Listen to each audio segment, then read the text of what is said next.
हीच हा विषय आवर्जून विचारावासा वाटतो की तुमचं सरकार आहे, कोएलिशन गव्हर्नमेंट आहे आणि तुमच्याच मित्रपक्षातली माणसं म्हणतात की शिंदे मुख्यमंत्री होतील.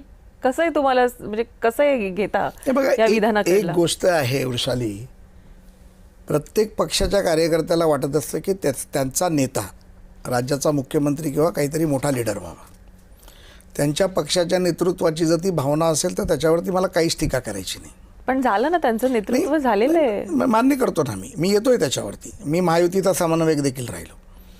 ज्या वेळेला 22मध्ये फार मोठा बंड झाला, सरकार पडलं, खरी शिवसेना बाहेर पडली, सरकार आलं, तेव्हाही भारतीय जनता पार्टीचे 106 आमदार होते. सन्माननीय एकनाथ शिंदे साहेब आले तेव्हा ते 40 आमदार घेऊन आले, 40-41 मुख्यमंत्री ते झाले.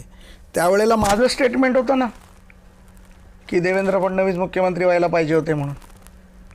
ती माझी राजकीय पक्षाची, माझ्या नेत्याबद्दलचं प्रेम भावना होती. तुमचे सर्वाधिक आमदार होते, तुमचा क्लेम होता. सांगतो ना, मी तेच म्हणतो ना की त्या प्रत्येक कार्यकर्त्याची भावना असते, त्या भावना आपण थांबवू शकत नाही. पण मी तुम्हाला एक, तुमच्या चॅनलच्या माध्यमातून, कारण तुझा हा कॉफी विथ कदम खूप लोक पाहतात, खूप व्हायरल होतो, त्यामुळे एक तुला मी सांगतो की महायुती भक्कम आहे, अभेद्य आहे. महायुतीमध्ये कुठलेही मतभेद नाहीत. माननीय देवेंद्र फडणवीस, माननीय एकनाथरावजी शिंदे आणि माननीय अजित पवारांचे फार चांगलं कॉर्डिनेशन आणि घट्ट मैत्री होती.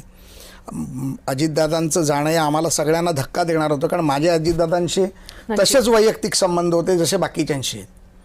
वहिनी उपमुख्यमंत्री झाल्या.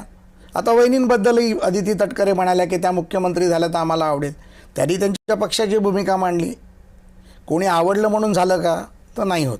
पण आम्ही एकत्र आहोत. युतीमध्ये आम्हाला बोलू दिलं जात नाही किंवा घुसमट होते, हे सतत शिंदेच्या आमदारांकडून, मंत्र्यांकडून हे काय येत राहतं? शिंदे बरोबर कान टोचतात हे सगळं झाल्यानंतर त्यांचे. कारण शिंदे साहेब हा अतिशय, he is a very good leader, परिपक्व नेतृत्व त्यांच्याकडे.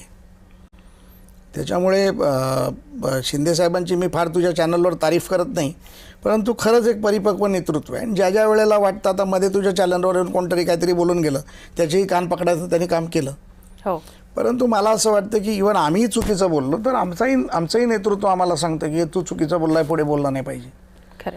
आता आम्हालाही वाटतं की आमचे मुख्यमंत्री काय मुख्यमंत्री राहावे.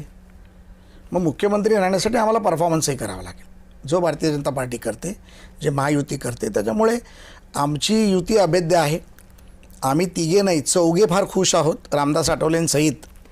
त्याच्यामुळे काही चिंता नाही. आठवलेंनी थोडी